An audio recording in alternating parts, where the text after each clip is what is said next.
ngay là tu dùng dùng te chỉ bị cái hành bục châu tuần trùm cho nên thuần thú cần chia đôi na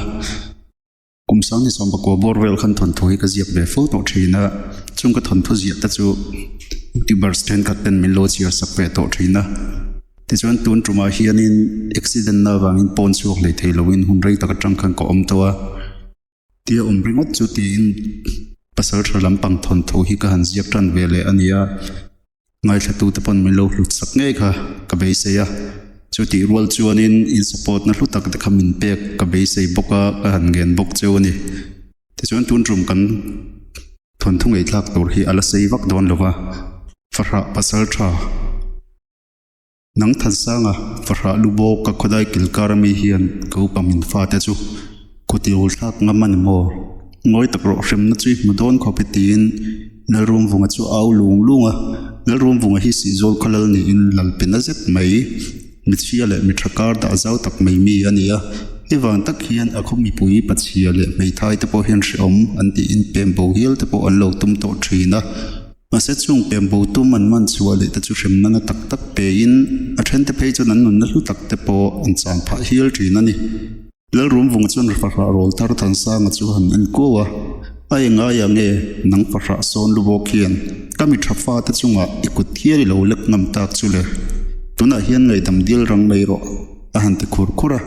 ma se than sang ero chun chu ti mai thiam lo di ho lo ngai dam dil na kam che pui ro chu atum bi klo kher mai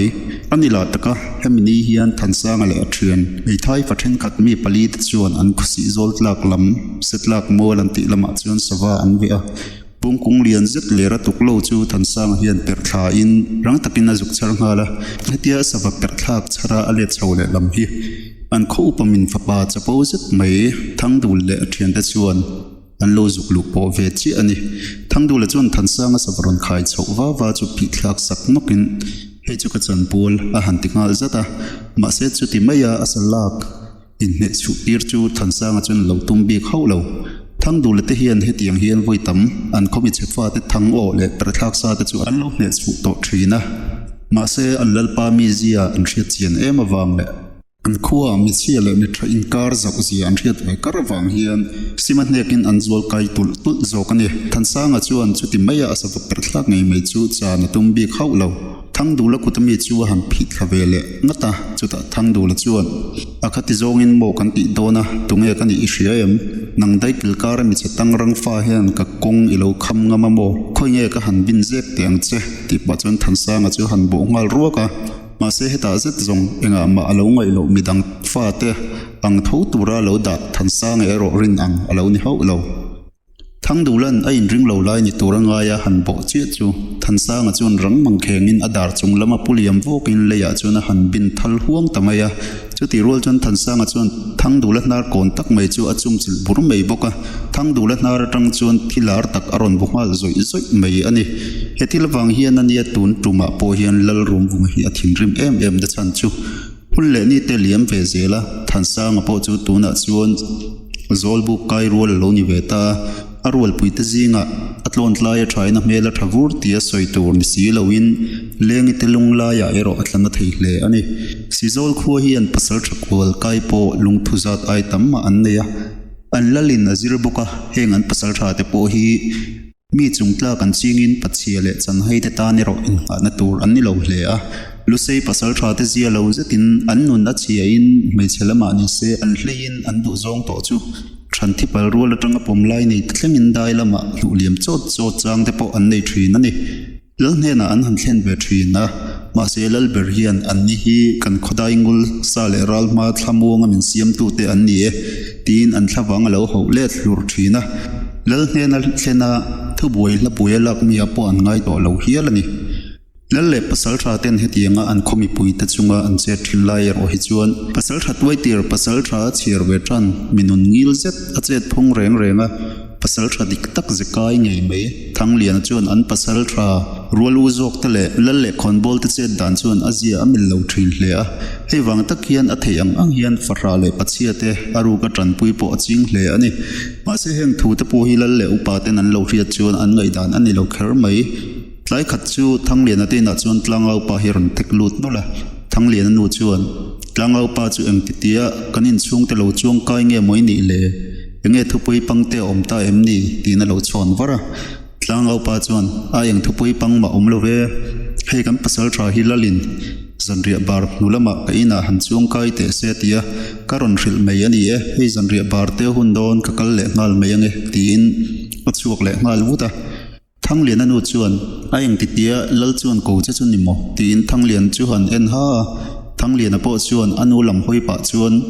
ngai dan ka siam thiam der lo mai ka ti kanu a han ti ve sapa anila taka pasal tha te zinga hian thang lian hi azia adan bi ka wang hian lal hian a kau khat le a mase pasal tha ani ve miau awangin lal hian a bechengam lem lo mai chau ani lal rum vunga hian a pasal tha te hi ada chung nung hle a a khomi pui te hi chuan a ril ruwa mun an chang lo hle ani thang lian a lal in kai ta chuan lal kai tre na tang chuan lal pa ka lo lu thengem a han tia lal nu chuan lo chon fatin e lo lu ro khai pasal tha kharim lai lai a khan lo thute a lo ti thuai thuaya thang lian a han hoi kwal ta chuan an lal le upamin te le khon bol le pasal tha te lo thungoi thap chu han thlek dan dan pa in lal pa lam chu han hoya lal hne na chuan lal pa en thupui pange omta ke mek min han ko ve tak chu ti in lal pa chu han mel rana lal pa chun rum de ula lo mel chung chuan hei pasal tha tlang kama tanga kalo hriat danin nang hian i pasal tha puite i lal le khon bol te le i khua ai chuan heng kan dai kil kara nam chom falu bok te te hi ida pui mo riau ni in kalo hria heti tur dik tak tilawa heti anga in phar boi mai mai zongin nang tika nge hoi sin no pui ka hlan thayang che pasal tha te chun lal le upa te le khuan veng him tur ani nga ya nang ero chuan ninga mo ther lo mai mai a in ham boi ta fo mai hi ka benga thleng zing tar yawa heti ang hi chin zui reng chuan ilaka hrim na po kalek ko mai tura han ti muta chu thu zat chuan pasal tha thang lian a chela lu nga nga le mai diau du bik loin lalpa chu chiang taka enin lalpa pasal tha te chura le sa ma dai ngol ani thinang bukin tleibik nei ho loin kan pasal tha ni na chu kan mang tura ka nga yani mitra walkil emo namchom emo po ni se anta chuan in ha nangam kan ni tura ka ngai tlatani a han tia thang lian a buk chuan walkil te le pasal tha te mai ba ka an lal chu han en le in tran pui ngai te tran pui an ngai mo na dum kan an ngai huna an tan om reng thin te hi lal an ni mo pasal tha po ni se heng mi te nge hian khuanu mal som na chu an chang thina chung lal le pasal tha khuwa te chu khuanu hian a hlat san ngai ho lo sin ni e lal pa i thukam lak chu adik ngei mai thai te chu ka thei chin china ka pui fo thina pachia le farha te tan chuan ka tha ka tho fo thina ni nakin zela po kala chin chun zom zel tur po ani e a han ti tangata chuta zet chuan lal rum vunga chuan thin rim zeta mel chungin akhaya nang hian kei kho khat lal meule ka pasal tha khol kai meu a ming lian te chu ka sile te chumin ti emoni chu le ten sat henau chaltlai za thi han vel te u nun phung a helo lam ma ani hi mo ti pa chuan khol kai pasal tha te zingan ho tu de uber lian sa ta le pasal tha pani te chu han en vuta chuta lal in chunga om ho chu an ding ta suo ani lian sa ta chuan thang lian na chu ben throi tuma kuta han lek chuak che chu thang lian na chuan chu ti maya thiam lo ni ho lo wa kut tor chu lo du bi khau lo lian sa ta ba na chuan lo manin han herle thut chu lian sa ta zur pui roi lu lo kai deuh si chu athal ta huang mai le thang lian chuan lalpa chu han en wata lalpa ka thiam lo na om ka hrelowa i khole tuitan hian thei top chuin hun ka lo mang ve to thin ma se tun huna he tiang anga ka chungai rawi han rel tamai hi chu ilal na hnuaya om reng po min ti tui talove i khu hi ka chu san do na minot zui hlek suang chu ti pa chuan lal in chu a chu san zui ta ni lal mo la thleng hlok tia chuan lian sa ta chuan nang thang lian kha khonget lan chia ti tum mi pa fa ini nga chuan miron ma chon ta che mai khupat lan chia tum lo khan aron ti ri chuan a pen le tur chu at ding chiang hle maya lal mo la chuan lian sa ta le ai na pha pui pani ta chu ron zuang tharul thotin thang lian a chuan ron ma chon nga la lal in lam tang po chuan lal pa le mol kil ta chu lal lo ka tlang sa nga chuan an ron chuang chu ve nga la lal rum vunga chuan lian sa ta chu kapasal tha khanau khanun phung han zir tir te u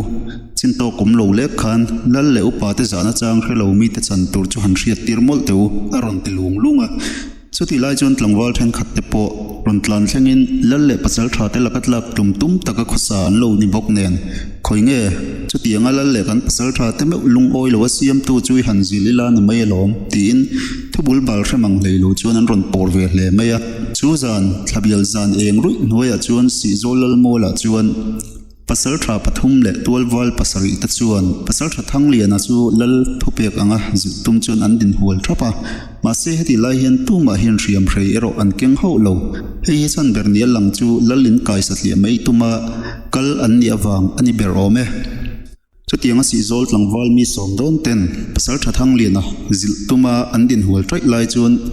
lian sa ta chuan lal thing khona thing fak chu han pot dok soka ati dan chuan khotwal tlangwal tele pasal thadang te chuan thing fak chuan han pot phoi ve ngal zok hlom boka thang lian na chu chinto kum lo le ka sui sakron tum chuan an din hul ta thap mai ani ase chu ti lai tak chuanin an hnung lama tang chuanin pasal tha zam ho suang che kai zaweng tu nei lo bik in lo ve ti pa chuan rol thar lian tha thel thol tak mai le anunga ama angtia don lian rol thar pali ta chu anon lang ve ta thot maya chung ho chuan thang lian alo din hul tu ti da nang buk chuan thing fak an ron hum ve fara chu mai ba ka thang lian a ron be tu buk than sang a chuan thing fak pakhati thang lian alama charon the pheinol boka thang lian a chuan zei zet lo manin chung an ma tlang wal le an kho pasal tha te chu an ma chon ve ta ani